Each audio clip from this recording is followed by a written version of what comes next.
How to heal fearful avoidant attachment style is a question that asks something deeper than technique alone can answer. Because fearful avoidant attachment, also known as disorganized attachment, is not a simple habit you can break with a few behavioral tips. It is a deeply embedded survival strategy that your nervous system learned during a period of your life when the people who were supposed to protect you were also sometimes the source of your fear. Fearful avoidant attachment sits at the intersection of two seemingly opposite drives: the anxious longing for closeness and the avoidant terror of engulfment. This means that your internal experience in relationships is often one of intense contradiction, where you want someone desperately and simultaneously need them to stay away. Your nervous system never truly settles because both proximity and distance trigger alarm. You are not broken for feeling this way, and you are not alone. The confusion you experience makes complete sense when you understand what is happening at the level of your brain and body, and that understanding is exactly where healing begins. The first thing to understand is what happens inside your brain during these approach avoidance moments, because the biology explains why this feels so involuntary. Deep within your brain sits the amygdala, a small almond-shaped cluster of neurons that acts as your internal alarm system. Research from the Department of Psychiatry at Harvard Medical School has shown that in individuals with fearful avoidant attachment, the amygdala is hyperreactive to social cues that signal either potential rejection or potential engulfment. When someone you care about moves closer, your amygdala fires a threat signal as if you were facing actual danger, and when that same person pulls away, it fires again because separation from an attachment figure registers as an existential threat in the mammalian brain. You are essentially trapped in a neurological loop where both closeness and distance trigger an alarm response. At the same time, the prefrontal cortex, the part of your brain responsible for calming the amygdala and helping you think rationally about whether a situation is truly dangerous, shows reduced activation during these triggered states in people with a history of relational trauma. This means that in the exact moments when you most need to think clearly about whether this person is actually a threat, your brain's calming center goes partially offline. You react from a place of pure survival, and then later you judge yourself harshly for reacting that way, without understanding that your brain was doing exactly what it learned to do in an environment where survival depended on staying hypervigilant. Phillip Shaver and his colleagues at the University of California, Davis conducted foundational research that mapped out what they called simultaneous system activation in fearful avoidant individuals. What they discovered is that in most attachment patterns, the attachment system and the exploratory or defensive system operate in a kind of balance. When one is active, the other typically quiets down. But in fearful avoidant attachment, both systems fire at once. The attachment system, which drives you to seek proximity and reassurance from a partner, stays fully activated, while at the same time the avoidance system, which drives you to protect yourself through distance, also stays fully activated. You are simultaneously pulled towards someone and pushed away from them. This combination creates what psychologists call an approach avoidance conflict, and it is one of the most emotionally exhausting experiences a human being can endure. Every step toward connection feels dangerous, and every step away from connection feels like abandonment. Your body lives in a state of perpetual vigilance, never able to rest in the safety of closeness or the relief of distance. Shaver's research showed that this dual activation distinguishes fearful avoidant attachment from all other attachment patterns, and it helps explain why people with this style often feel so exhausted in relationships that they begin to avoid relationships altogether, not because they do not want love, but because the cost of trying feels too high. John Bowlby, the British psychiatrist who founded attachment theory through decades of research at the Tavistock Clinic in London, described what happens when these contradictory systems produce observable behaviors in relationships. Someone with fearful avoidant patterns will often pursue a partner intensely. Then, the moment that partner reciprocates with warmth, feel an overwhelming urge to flee or sabotage the connection. They might send a dozen affectionate messages one day and then disappear for a week, leaving their partner confused and hurt. They might express deep love and then immediately create distance through criticism or withdrawal. Bowlby emphasized that these behaviors are not manipulation and they are not character flaws. They are expressions of genuine internal conflict between a deep need for connection and an equally deep terror of what connection has meant in previous experience. The person is not choosing to be inconsistent. Their internal experience is one of being torn apart by opposing forces, and their external behavior is simply the visible manifestation of that internal war. If you recognize yourself in this description, the understanding that these patterns came from real adaptive responses to real circumstances can be the first thread of self-compassion in what has probably been a long story of self-blame. Mary Main, a developmental psychologist at the University of California, Berkeley, conducted the research that first identified disorganized attachment in children and traced its origins into adult patterns. Her work with the adult attachment interview revealed a devastating developmental truth. Fearful avoidant patterns often originate in childhood experiences with caregivers who were simultaneously the source of safety and the source of threat. Perhaps a parent who was loving and present one moment became frightening or unpredictable the next. Perhaps a caregiver's own unresolved trauma made them dissociate or become erratic in ways that terrified the child even while the child needed them for survival. When a child's primary attachment figure is also the source of fear, the child faces an impossible dilemma. The attachment system, wired for survival, compels the child to seek proximity to the caregiver for protection. But approaching the caregiver also brings the child closer to the source of threat. The child cannot flee because they depend on the caregiver for survival. They cannot fight because the caregiver is more powerful. They are left with no coherent behavioral strategy, and the result is the disorganization that Main's research captured so vividly: freezing, contradictory movements, approaching while looking away, falling to the floor upon reunion. These are not random behaviors. They are the only possible responses when the source of safety and the source of fear are the same person. Stephen Porges, a neuroscientist at Indiana University who developed polyvagal theory, provided a crucial physiological framework for understanding what happens in the fearful avoidant body during relational stress. His research mapped how the autonomic nervous system, which regulates our states of safety, alertness, and shutdown, becomes chronically dysregulated in people with attachment trauma. For someone with fearful avoidant patterns, the nervous system can cycle rapidly through all four of the classic trauma responses within a single interaction or even a single hour of a relationship conflict. One moment, you might feel a surge of angry protest, the fight response pushing back against perceived control or criticism. The next moment, you might feel the urge to withdraw and isolate, the flight response creating physical or emotional distance. Then you might experience a sudden numbness or blankness, the freeze response, where you cannot speak, cannot think, cannot feel anything at all. And finally, you might swing into people pleasing or appeasement, the fawn response, desperately trying to smooth things over and make the other person happy, so the threat goes away. Porges emphasized that this cycling is not a sign of weakness or instability. It reflects a nervous system that never learned to settle into the ventral vagal state of safety and social engagement because the early environment did not provide the conditions for that learning to happen. Dan Siegel, a clinical professor of psychiatry at the UCLA School of Medicine, whose work on interpersonal neurobiology transformed how we understand attachment, described a phenomenon that is especially common in fearful avoidant individuals: the fantasy avoidance paradox. Many people with this attachment style maintain intense internal fantasy relationships while avoiding actual intimacy in their real lives. The fantasy relationship might be with an ex-partner who is no longer available, with someone who lives far away, with a celebrity, or even with an imagined future partner who does not yet exist. The fantasy provides emotional engagement and a sense of connection without requiring actual vulnerability. In the fantasy, you are safe because you control the parameters. The person in your mind never rejects you, never engulfs you, never triggers your fear in the way a real person inevitably will. But Siegel noted that these fantasy bonds, while protective in the short term, prevent the nervous system from learning that actual intimacy can be safe. The fantasy reinforces the very fear it appears to soothe, because it keeps the real work of relational learning perpetually on hold. Every time you retreat from a real connection into a fantasy one, you strengthen the neural association that says real intimacy equals danger and fantasy intimacy equals safety.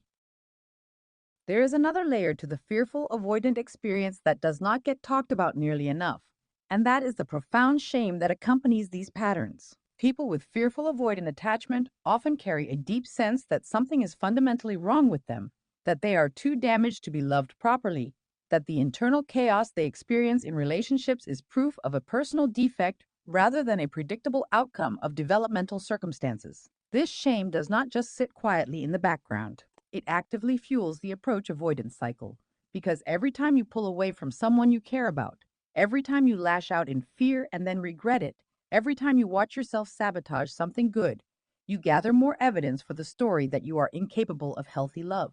Kristen Neff at the University of Texas in Austin, whose self-compassion research we will return to in more detail later, found that shame is one of the most powerful predictors of continued attachment dysfunction because it prevents people from examining their patterns with curiosity and instead locks them into cycles of self-blame and avoidance. When shame is running the show, the response to a relational mistake is not, "Let me understand what happened so I can do it differently next time," but rather, "This proves I am broken, so why bother trying at all?" Peter Fonagy and his team at University College London have spent decades researching what they call mentalization, which is the capacity to understand your own inner states and the inner states of other people. Their work shows that fearful avoidant attachment impairs mentalization in a very specific way. When you are triggered by relational stress, your ability to reflect on what you are feeling, why you are feeling it, and what the other person might be experiencing essentially goes offline. You lose access to the very information you need to navigate the situation, which is why during conflict you might say things you deeply regret or completely misinterpret your partner's intentions. Fonagy described this as a temporary collapse of reflective function, and it explains why fearful avoidant individuals often feel like a different person takes over during relational stress. That experience is not metaphorical. The parts of your prefrontal cortex that support reflection, perspective taking, and impulse control are being inhibited by the amygdala's threat response. What is left in control is the survival brain, which is terrible at nuanced relationship navigation, but was very good at keeping you alive in an unpredictable childhood environment. This is also why, as you begin to heal, one of the most important skills to develop is the ability to notice when you are losing reflective function and take a pause before the survival brain takes the wheel. There is actually a 3D game called Inner Phoenix that was built around this exact idea. A quiet sanctuary where you can step back and notice what you are observing, what you are feeling, and what you need before acting from that reactive place. More on that in a few minutes. But first, let us keep going through the healing framework. Before you can change a pattern, you have to be able to see it clearly. One of the most practical and transformative things you can do for fearful avoidant healing is to develop the habit of tracking your own approach avoidance cycles in real time. This means noticing when your attachment system is activating, noticing when your avoidance system is activating, and beginning to map the specific triggers, the specific relational situations, the specific words or behaviors from a partner that set each system off. You might notice that the anxious pursuit kicks in most strongly when a partner seems distracted or less available. You might notice that the avoidant withdrawal kicks in most strongly when a partner expresses deep feelings or asks for greater commitment. You might notice that certain times of day, certain levels of stress, or certain anniversaries of past relational wounds amplify the whole cycle. This tracking is not about judging yourself. It is about gathering data with the same curiosity you would bring to understanding any complex system. When you can name what is happening to you while it is happening, you have already taken the first step out of the automatic reactive loop and into the possibility of choice. Lisa Feldman Barrett, a neuroscientist at Northeastern University whose research on emotion has reshaped the entire field, demonstrated that the brain does not have pre-programmed emotion circuits that fire automatically. Instead, emotions are constructed by the brain based on past experience, current bodily sensations, and the concepts you have available to interpret those sensations.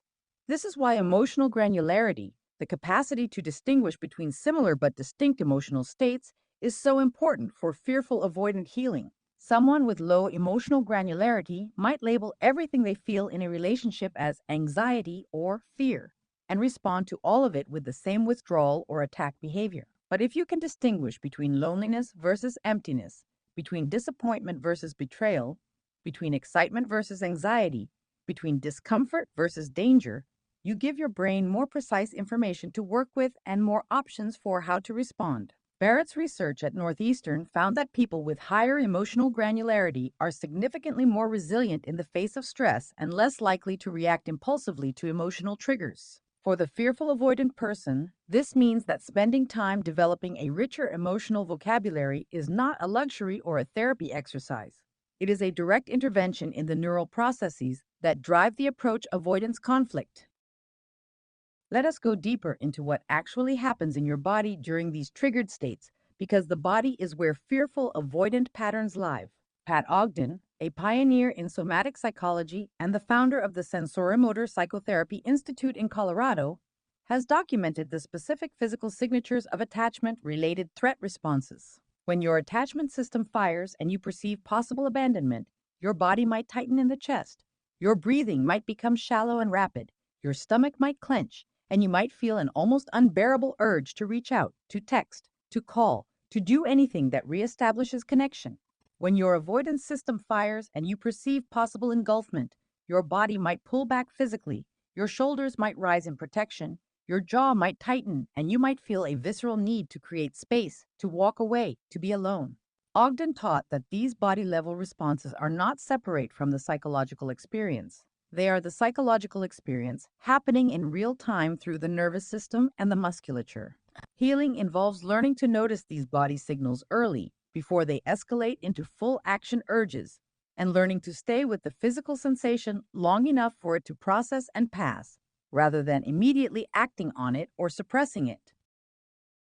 Richard Davidson at the University of Wisconsin-Madison, one of the world's leading affective neuroscientists, conducted research on what he called system integration, the capacity to hold awareness of multiple conflicting internal states simultaneously without being overwhelmed by the conflict. For fearful avoidant individuals, this is the core skill that most needs development, because the internal experience is one of being torn apart by opposing drives. Davidson's research showed that something as simple as learning to notice and name both sides of the conflict without trying to resolve it immediately can reduce the intensity of internal discord by significant margins. Instead of thinking, I need to decide whether I want closeness or distance, which is impossible when you truly want both, you can think, I notice that part of me wants closeness and part of me fears it, and both of those are real and valid.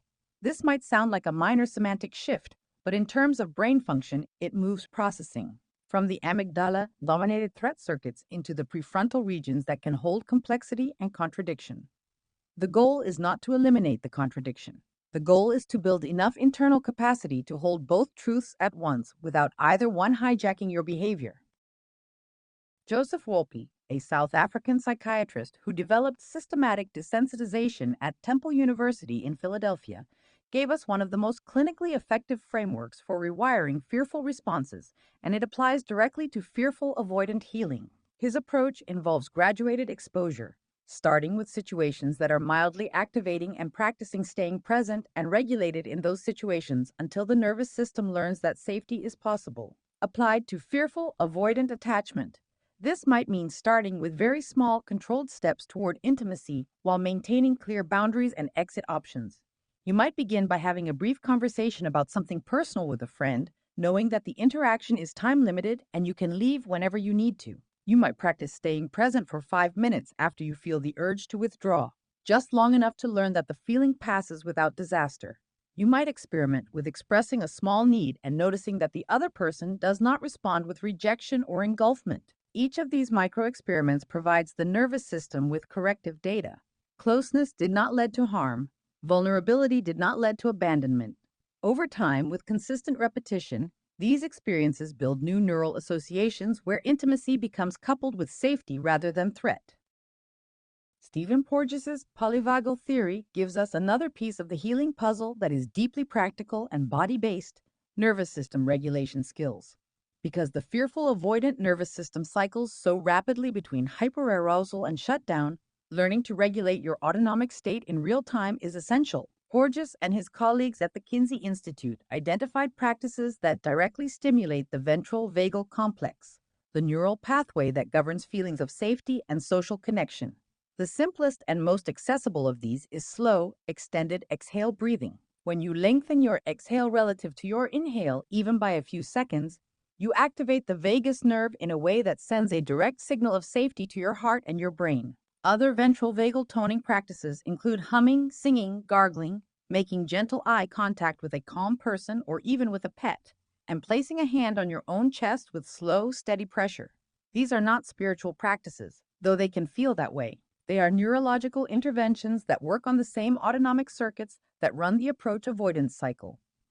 When practiced regularly, they widen what Porges called the window of tolerance, the range of arousal within which you can stay connected and present without flooding into fight or flight or collapsing into shutdown.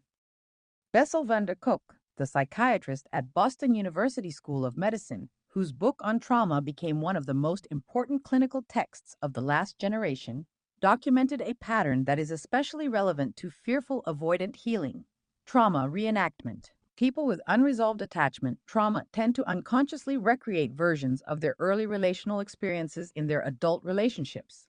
They are drawn to partners who are unpredictable, inconsistent, or emotionally unavailable, not because they enjoy suffering, but because the nervous system recognizes the familiar. The brain prefers a known danger to an unknown safety. Van der Kolk's research showed that when you can map the parallels between your childhood relational experiences and your current relationship patterns, something important shifts in the brain. The unconscious repetition loses some of its automatic power because it becomes conscious. You can begin to see that the intensity you feel with a certain partner is not love, but familiarity.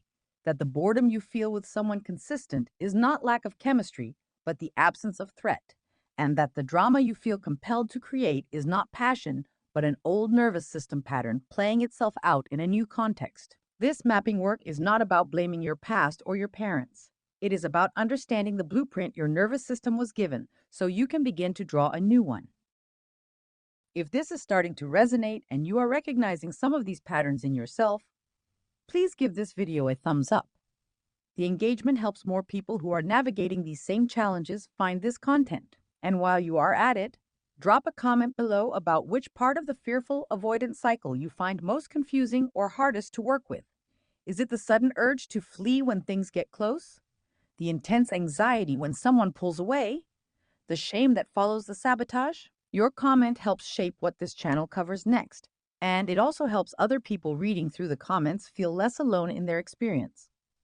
When you see someone describe the exact thing you have been struggling with privately, it undoes a layer of the isolation that feeds this pattern.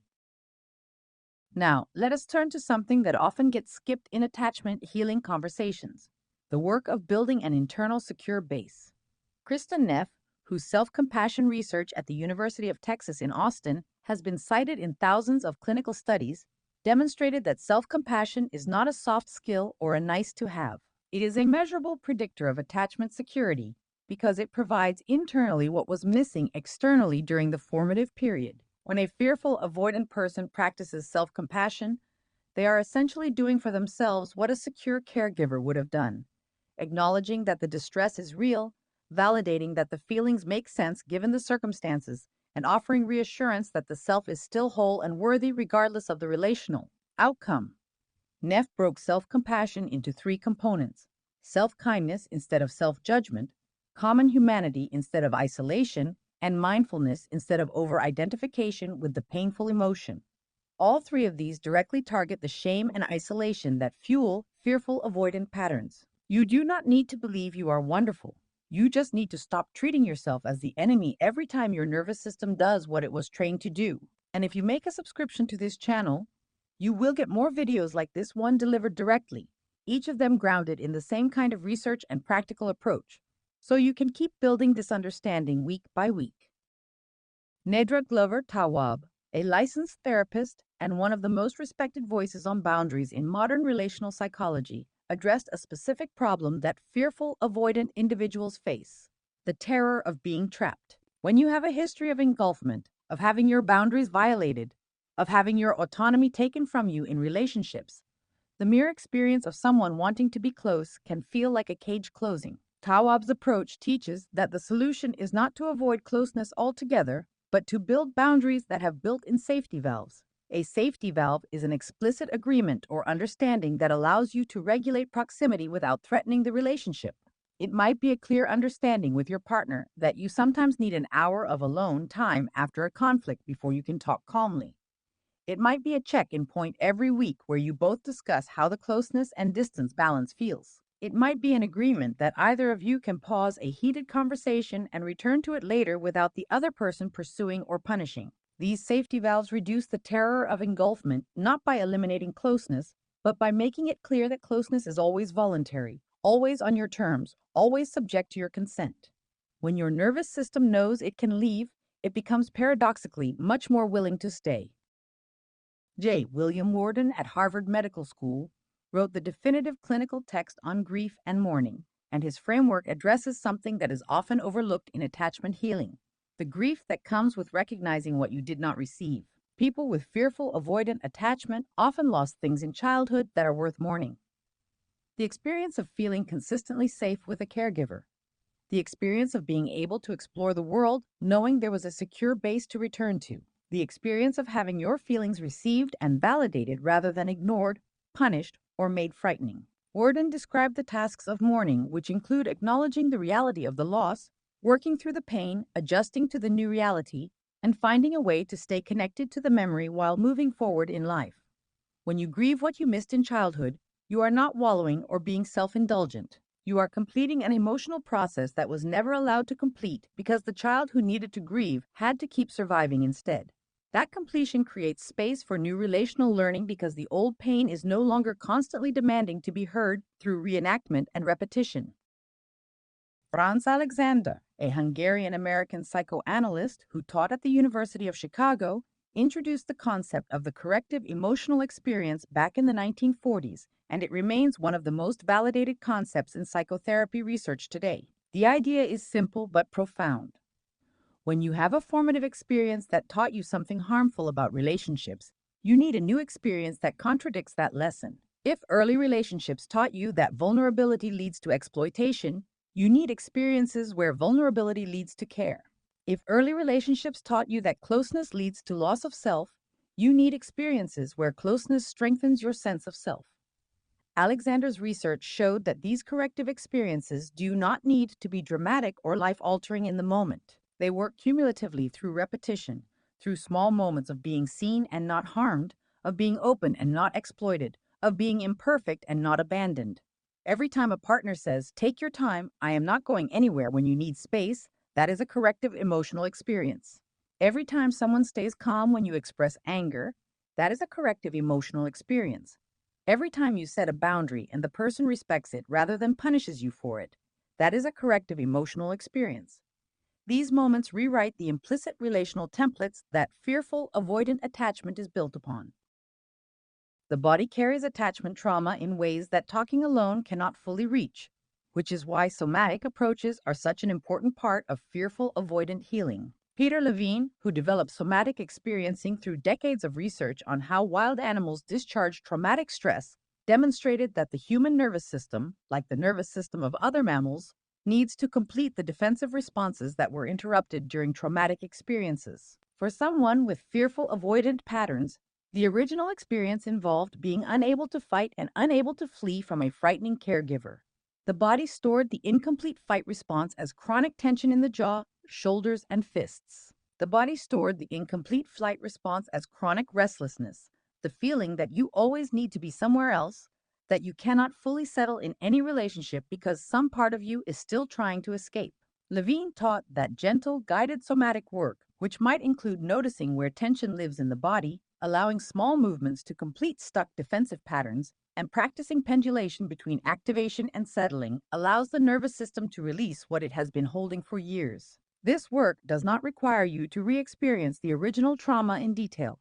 It works through the body's own language, which is sensation and movement and breath, rather than through narrative recall.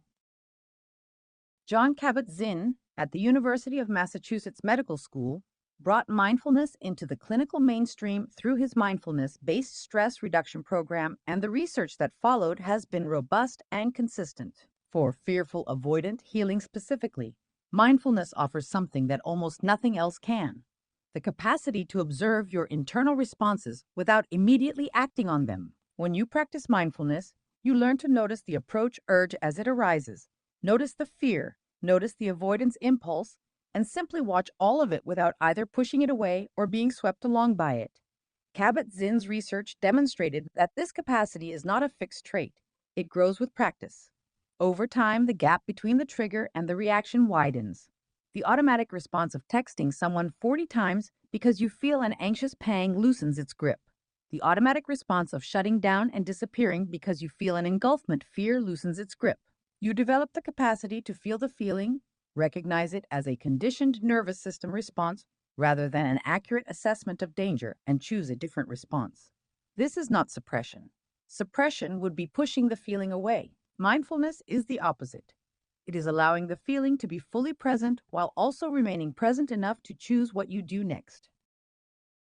Communication is particularly challenging for people with fearful avoidant patterns because the internal conflict tends to produce external communication that is confusing, contradictory, or absent. You might want to say, "I need you close," but the words that come out are, "You are smothering me." You might want to say, "I am afraid you will leave," but instead you say nothing and disappear for 3 days. John Gottman at the University of Washington, whose research on couple communication is among the most cited in the field, identified patterns that are especially relevant here. The most damaging communication pattern he found was not conflict itself, but what he called stonewalling, the complete withdrawal from interaction that shuts down any possibility of repair. For fearful avoidant individuals, stonewalling is often not a choice but a freeze response happening in real time. The nervous system has shut down and the person literally cannot access the words they would need to stay connected. Gottman's research suggests that the most practical intervention is to agree on a signal, a simple word or gesture that both people understand means, "I am shutting down, I need to pause, but I am not abandoning you and I will come back." This agreement can be established in a calm moment, not during conflict, and it provides both people with a frame that prevents the withdrawal from being interpreted as rejection, which is how it usually gets interpreted, setting off a cascade that makes everything worse. The American Psychological Association has reviewed decades of clinical outcome research and consistently found that specialized therapeutic approaches significantly reduce fearful avoidant symptoms. Attachment-based therapy, which works directly with the patterns we have been discussing, creates a relational laboratory where the therapist becomes a temporary secure base. EMDR, developed by Francine Shapiro at the Mental Research Institute in Palo Alto, processes traumatic memories through bilateral stimulation and has been shown effective for the kind of implicit relational memory that drives fearful avoidant patterns. Internal family systems, developed by Richard Schwartz at the Center for Self-Leadership, works with the concept that contradictory internal impulses represent distinct parts of the self that can be understood and integrated rather than fought against. For the fearful avoidant person, the part that wants closeness and the part that fears it are not enemies to be conquered. They are both protectors that develop for good reasons, and this provides a framework for working with them that is respectful rather than adversarial. Whichever modality you choose, the research is clear that working with a trained professional accelerates the healing process significantly because the therapeutic relationship itself provides the corrective experience we discussed earlier. You are not only learning about attachment patterns, you are experiencing a relationship where vulnerability is met with consistency, where your contradictory impulses are held without judgment, and where repair after rupture is practiced in real time. Judith Herman, a psychiatrist at Harvard Medical School whose trauma research provided the clinical framework for understanding complex relational trauma, emphasized something that is easy to forget when you are in the middle of healing. Your fearful avoidant patterns were brilliant. They were not pathology. They were adaptive genius. A child who learned to simultaneously monitor for threat while seeking connection was a child who was solving an impossible problem with the only tools available. A child who developed the capacity to read a caregiver's mood from across the room, to know when to approach and when to hide, to shift rapidly between behavioral strategies depending on the environment, was a child who was maximizing their chances of survival in an unpredictable relational world. Herman argued that recognizing this developmental wisdom is not just a reframe. It is a necessary correction to the shame that tells you there is something wrong with you. The same hypervigilance that now makes intimacy feel exhausting kept you safe in an environment where safety could not be taken for granted. The same emotional radar that now floods you with anxiety kept you alive in an environment where missing a warning sign had real consequences. Your nervous system is not broken. It is doing exactly what it was trained to do, with remarkable fidelity and dedication in a context that no longer matches the training data. There is a paradox at the center of fearful, avoidant healing that deserves to be named directly. The thing that was most dangerous in your past, genuine intimate connection with another person, is also the thing that provides the deepest healing in your present. Sue Johnson at the University of Ottawa, who developed emotionally focused therapy and has conducted extensive outcome research on attachment repair in couples, demonstrated that when a fearful avoidant person experiences a relationship where their contradictory needs are welcomed rather than pathologized, where their approach avoidance C equals are held with compassion rather than frustration, and where rupture is consistently followed by genuine repair, the nervous system begins to learn something entirely new. The learning does not happen through intellectual understanding alone. It happens through lived experience, through the body registering dozens or hundreds of small moments where closeness did not lead to harm, where conflict did not lead to abandonment, where vulnerability was met with warmth rather than exploitation. Johnson's research shows that this kind of relationship, whether it happens in therapy or in a romantic partnership or in a close friendship, is what produces the deepest and most lasting change in fearful avoidant patterns. You cannot think your way into secure attachment. You have to experience it repeatedly in your body, in real interactions with real people, until the old template is no longer the loudest voice in your nervous system. Sue Johnson's outcome research on emotionally focused therapy at the University of Ottawa produced one of the most encouraging findings in the entire attachment literature. When fearful avoidant individuals engaged in a structured process that addressed both the neurological and the relational dimensions of their patterns, their capacity for secure attachment increased by approximately 50%, and the increase was not temporary. It held over long-term follow-ups. Johnson described this as the development of integrated relational capacity, the ability to hold the need for autonomy and the need for connection simultaneously, without one canceling the other. When this integration happens, the person no longer experiences the approach avoidance conflict as an identity. They experience it as an old pattern that occasionally surfaces but no longer defines how they relate. They can feel the impulse to flee and stay anyway. They can feel the impulse to cling and self-soothe instead. The internal war does not completely disappear, but it becomes quieter, less frequent, and much less likely to dictate behavior. Johnson's research also showed that this healing is not about becoming a different person or erasing your history. It is about developing the nervous system capacity to hold both your history and your present simultaneously, to honor what you survived while also choosing how you want to live now. One last thing that matters, and it matters a lot, is the honest acknowledgement that healing fearful avoidant attachment is not a linear process. There will be periods where you feel like you have made significant progress, followed by periods where the old patterns surge back with force that surprises and discourages you. A new relationship might activate responses you thought you had resolved. A season of stress might temporarily shrink your window of tolerance. An unexpected rejection might send you spiraling back into the old survival responses.